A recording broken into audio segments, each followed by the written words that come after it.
Taste it.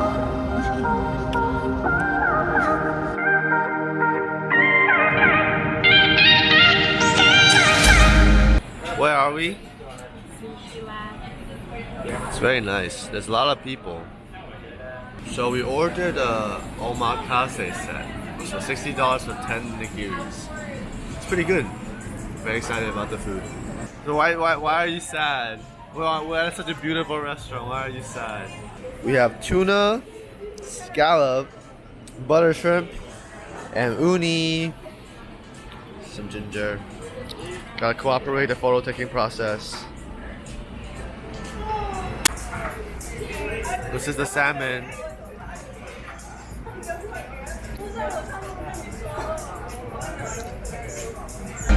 Intenté descifrar el porqué ya no estás. Duele más entender que te vas sin volver.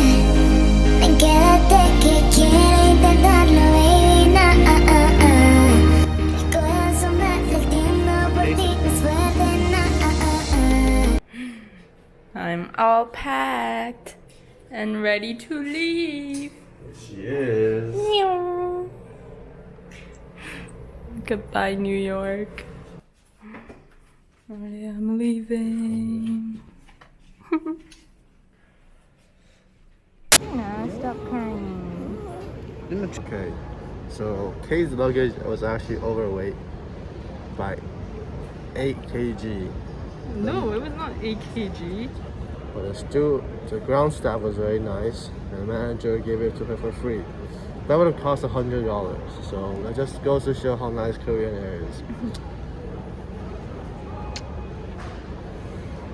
Hi, baby. I miss you. We'll get a haircut later. That's your worry right now. There's no one at the airport. You'll be Yes. safe.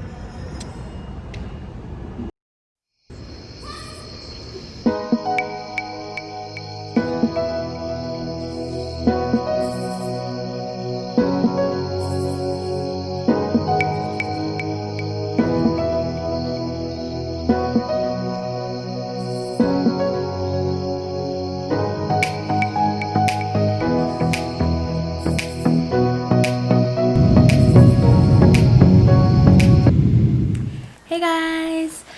So I just got home from the Incheon airport. I showered and everything the first thing I got here, and I'm finally feeling rejuvenated. And I just wanted to let you guys know the process of everything that happened once I landed, because I wanted to film but they wouldn't let me film this time because I had a camera and it was really obvious that I was trying to film, and they were like, oh, please don't film here. So I couldn't get any footage, but I did post a TikTok video once on everything that happened once I got here 2 months ago when I came to Korea. It was the exact same process, so please go check out the TikTok video, or I'll probably like insert a small clip here. Of health declaration forms, they measured our temperature when we got off, made us download a self-quarantine app, and verified our identity. Yeah, so that's what happened once I landed, and it was basically the same process. So step one once you land is you fill out all these forms that they give you. There's quite a lot of them, and you have to state your address and of course your like identity, your passport number and things like that.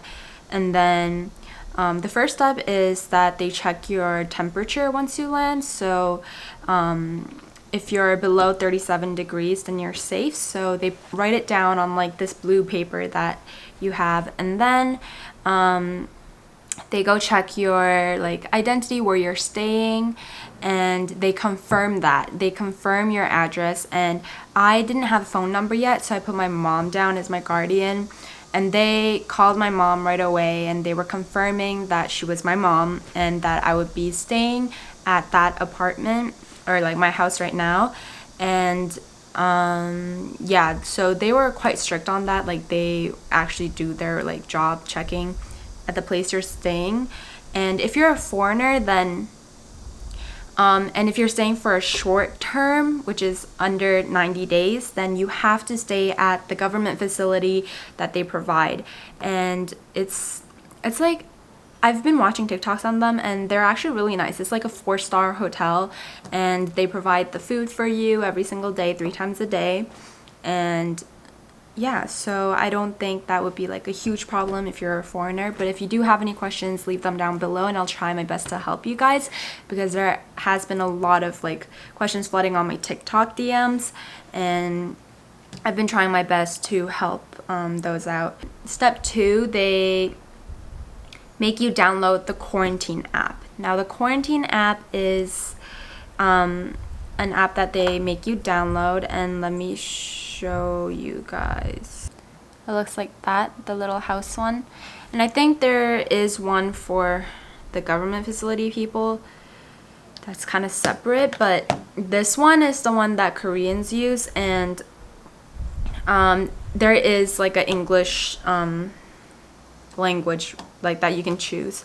You can choose English or Chinese, I think. And basically you record your health twice a day, and if you don't do it, or if your location services is not on, then they call you. Yeah, I've had them call me like 4 times already now, because I had my location services turned on, but you know how like you can swipe up to like get rid of the app? I kept doing that. I kept exiting the app instead of like keeping it there. And if you exit the app, then they cannot track you. So the app needs to be like available at all times. So yeah, if you do not do that, then they call you, and they're like constantly like making sure that you're not going anywhere and that you're staying at your like location that you said you are. So it's a 14-day quarantine. And I've done this before, so I'm kind of sick of it. And when I went to New York, I did 2 weeks of quarantine. I'm just so sick of quarantine, you guys. Once you get out, they ask you like the direction you're going, and then you tell them the city that you're going to, and then they put like a little sticker on your shoulder.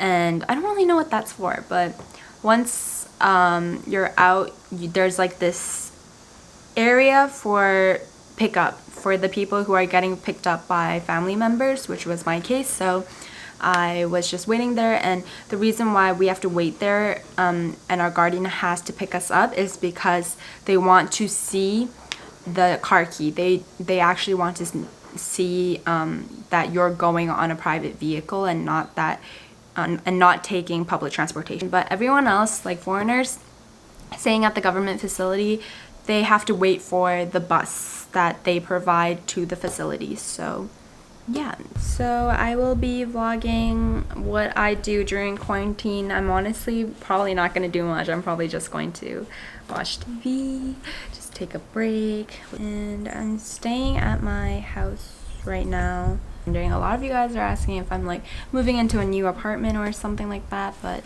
I'm not. This is the same house that my family has lived in since we left Korea to go to Vancouver, which was a long time ago when I was 5. So yeah, this is a pretty old house, so there's like really not much to see. So yeah, I will see you guys later.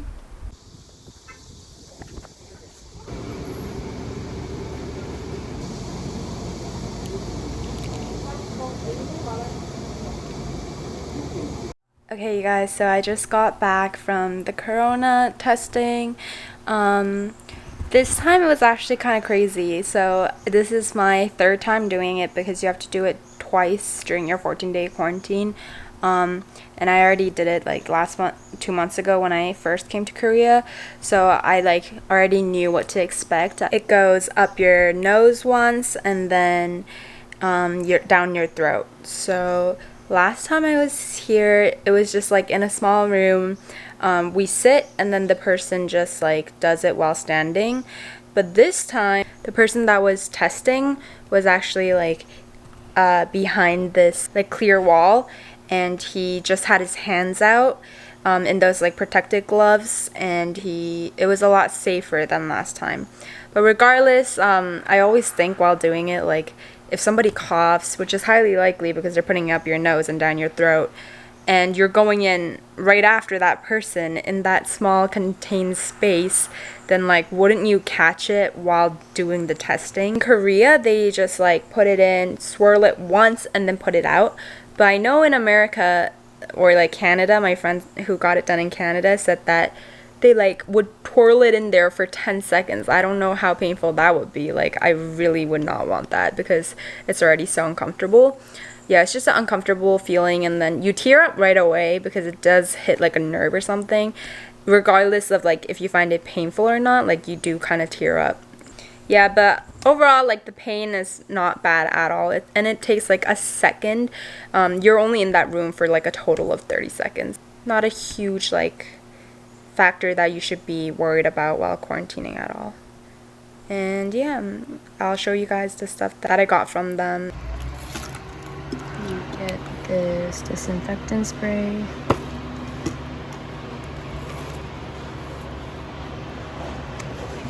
Hand sanitizer.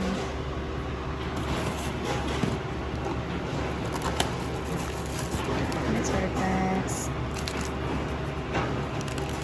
2 masks.